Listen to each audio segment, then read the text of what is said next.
Okay, thank you very much for a kind introduction from me. I'm going to practice this one first. Okay.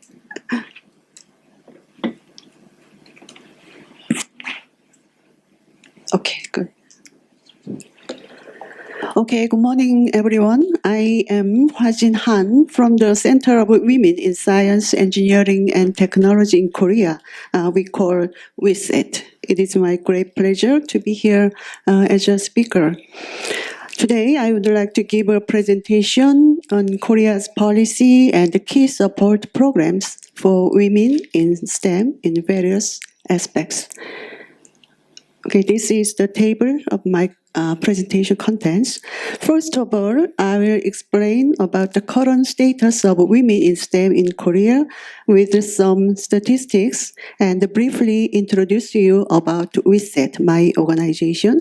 Then I will describe our key support programs and their major achievements. Lastly, I will conclude my presentation with some challenges.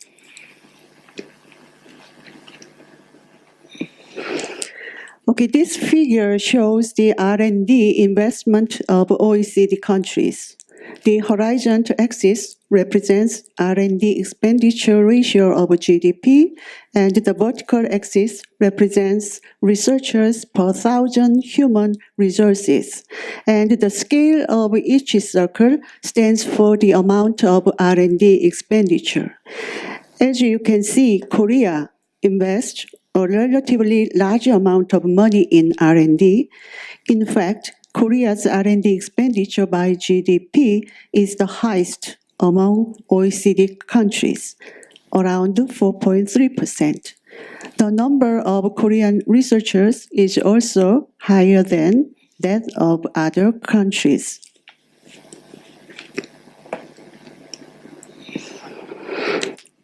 However, looking at this graph, you may have some doubts. In this graph, that shows the percentage of female researchers in major countries. Korea's statistics is evidently low compared to other countries. Although it has increasing for the last 15 years, the percentage of female researchers remains low. You can see the right side. The Germany is much higher than Korea. These statistics show in higher education or career levels, larger gender gaps exist. In other words, it is harder to find women students or workers in higher levels of career stages. I think many countries have a similar pattern like this. Interestingly, when they enter university, the proportion of male and female students is very similar. The gap is just only 2% difference. However, when you look at the phase in career achievements,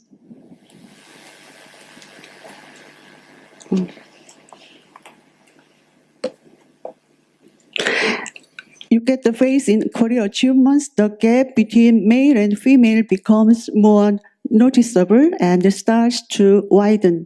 In the case of management position, the right side, only 8.5% are occupied by women, while men take up 91.5% of those positions. This slide displays the female labor force participation rate in STEM by age based on 2012 statistics. The black line represents the total female labor force participation rate of all areas, and the blue one represents the same rate in STEM fields. As you can see on the blue line, when females reach their 30s,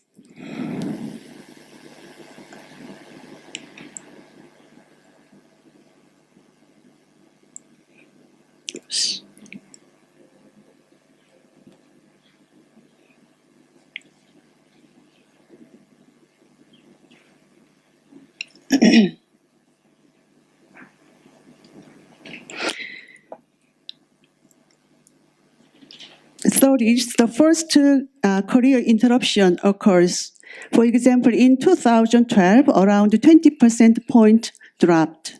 Furthermore, the graph takes an L-shaped curve in the 40s age range, signifying that women in their 40s cannot return to their career but remain in their current conditions. In the third career interruption stage, the right side, 20% point dropped again. This slide shows the significant difference between male and female labor participation rate in STEM depending on marital status. Males and females have similar participation rates when they are single, but after marriage, their situations differ. According to the 2015 report on Korean women in science, engineering, and technology published by WISET, my organization, 89.6% of male labor force in natural science participated in economic activity after marriage, which is a higher rate than even before marriage. On the other hand, the participation rate of a female labor force drastically decreased until it reached approximately 50%. The engineering field showed similar patterns in that a gender gap exists, but generally, participation in economic activity in the engineering field is higher than that in natural science for both genders. In this slide, I would like to inform you about the status of career interruption. According to the report, the average period of career interruption in STEM field in Korea is 6.7 years. Career interruption over 5 years occurs for more than 60%. And in 2015, the right side number, it was reported that 300,000 women experienced career interruption. Among them, 17,000 people had a master or doctor degree. So the Korean government has recognized the severity of the situation and has continuously made efforts to support women in STEM field. As a part of this cornerstone, WISET, my organization, was founded. So now I'm going to briefly introduce WISET. WISET is the Center for Women in Science, Engineering, and Technology, which is a comprehensive support agency for women in STEM in Korea, funded by government. It was established in January 2013 as a corporate body by the Act, and also designated as a public agency in the beginning of this year under the Ministry of Science, ICT, and Future Planning. Our key functions are largely categorized into three parts. First, reach, utilization, and infrastructure. To foster female talents, we offer STEM major experience programs for female students to expand their interest and help them realize their career. We also provide tailored support programs, the center part, to build and continue a stable career path, especially for career-interrupted women, we call CIW, who are one of the main targets of our program. In addition, for establishing a more favorable work environment for women in STEM, we implement institutional systems based on laws and governmental policies.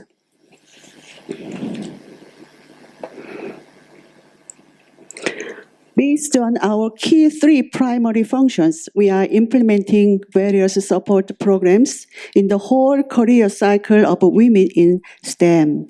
Please take a look at the various programs being conducted by WISET right now.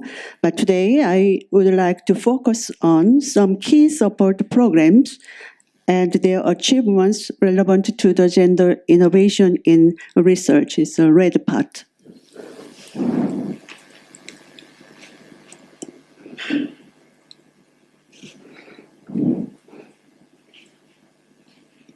Okay, so these are the three components that I wish to introduce today among large programs. Our programs are conducted in various perspectives. It is largely divided by the enlargement of R&D workforce to increase the number, institutional system and policy to improve environment, and raising awareness to fix the gender-biased awareness or to fix the knowledge. Especially for the enlargement of R&D workforce support program for CIW, as I mentioned already, the Career Interrupted Women into Research and Development will be explained.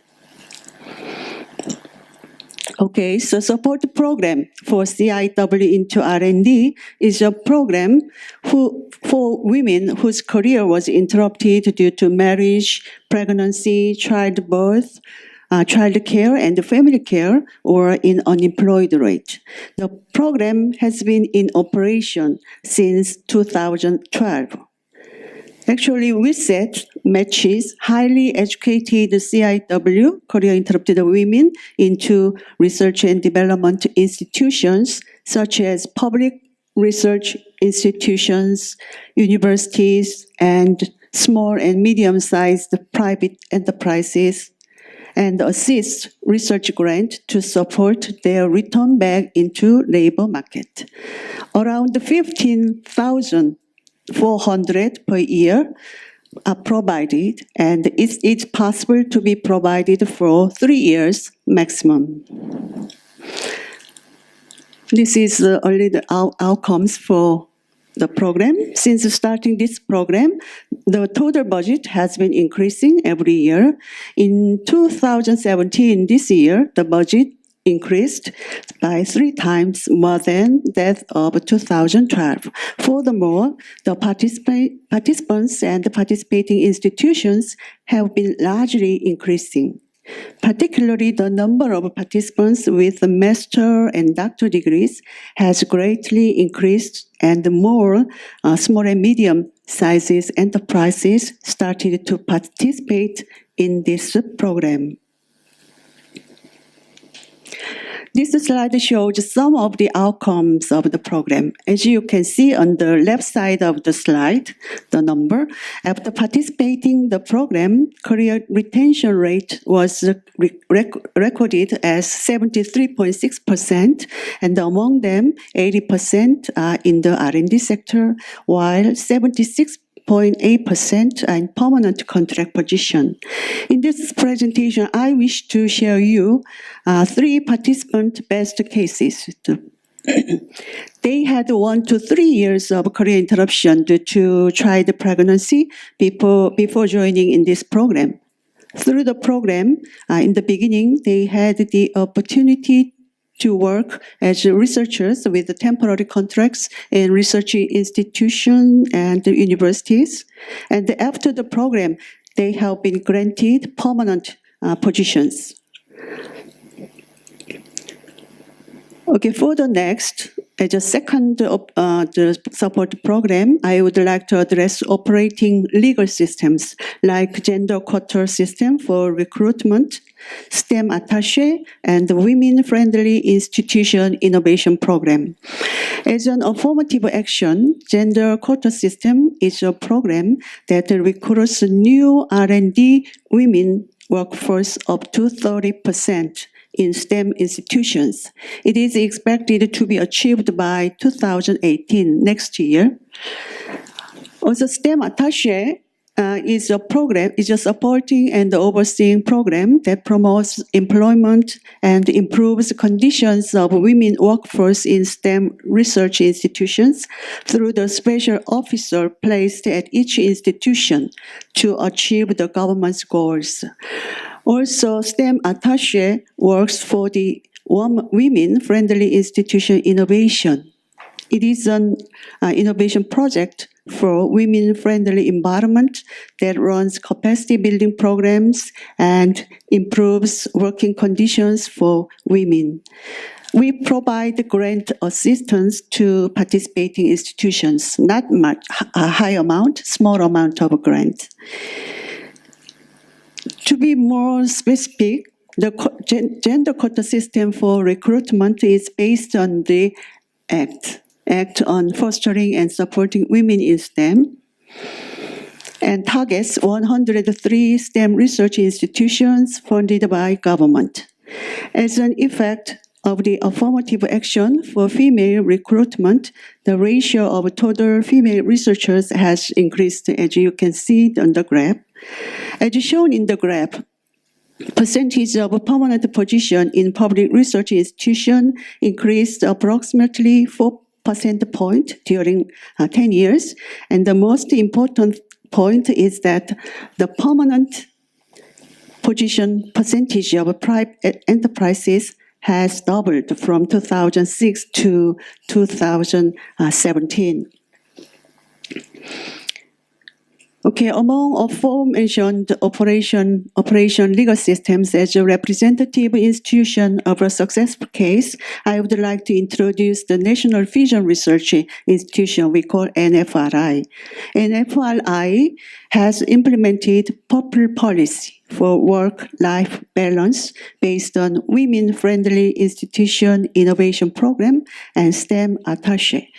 Under this policy, NFRI operates daycare center in 5 minutes walking distance from the institution and provides lactation room, parking space for pregnant women, counseling room, and fitness center to make better conditions for female employees. Okay, for the third support program, I would like to describe some movements that would diffuse gender awareness. First of all, in 2015, WISET hosted the Gender Summit 6, Asia Pacific region in Seoul, and as its result, the Center for Gendered Innovations in Science and Technology Researches was established. I think the previous speaker, Dr. Catherine, explained about the gender innovation. So we have a center for research for gendered innovation at this time. In addition, WISET this year started to provide gender intelligence leadership education. It is an action plan set up by WISET to raise the awareness and understanding of gender differences within institutions, and as a result to enhance flexible communication skills that facilitate effective performance and teamwork. We also tried to expand the gender intelligence education to nationwide to regional universities in Korea by organizing regular workshops and special lecture about gender-sensitive teaching method and developing textbooks for engineering education in the perspective of gender intelligence. Okay. Now I would like to share our major achievements for the last 10 years of operating 3 key support programs. One of the most significant performances is the increase of economic activity of females in their 40s within the STEM workforce. The number has tripled, and the percentage has increased by more than 9.7 percentage point. If you recall the graph, the left side that was shown on the earlier slides, the STEM female labor force participation curve for 2012 displayed an L-shaped curve. However, in 2015, right side graph, as a result of government and WISET efforts and accomplishments, the female labor force participation trend transformed into an M-shaped curve and became more similar to the general female labor force participation trend.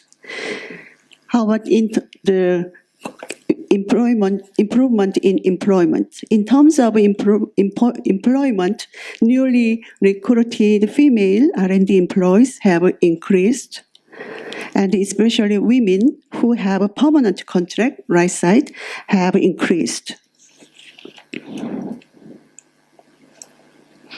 In addition, implementing work-life balance promotion program has also contributed in making a better environment. Among STEM research institutions, Mandatory systems like maternity leave and nursing time are implemented at a rate of 94.3%, an improvement from a much lower rate of 63.2% in 2007. For the voluntary system, like a flexible time operation, it had a better improved rate compared to 2007. Okay, so now I would like to conclude with some key findings for the support programs and some challenges. Korea, as you can see, has the highest ratio of R&D investment to GDP among OECD countries. However, the percentage of female researchers is still lower than other countries. The environment and the infrastructure for empowering women in STEM have been established through various support programs like enlargement of women R&D workforce, setting up policies and institutional systems, and efforts for awareness raising. These efforts have helped CIW, the Korea Interrupted Women, to return back to their career. As a result, the ratio of female labor force participation has increased until 4.9% with qualified improvement in employment conditions. However, we still have some challenging issues like relatively low female ratio of management position and the female workforce leakage on the second and third stages. It would be our future work to resolve such issues. Fortunately, one of the important national agenda in our new government is to improve the gender equality. So in this context, the government, academia, and the industry will continue to make strategic efforts to develop gender diversity, innovation, and gender diversity in STEM fields. Okay, this is the end of my presentation. Thank you very much for your listening. Thank you very much, Dr. Wha-Jin Han.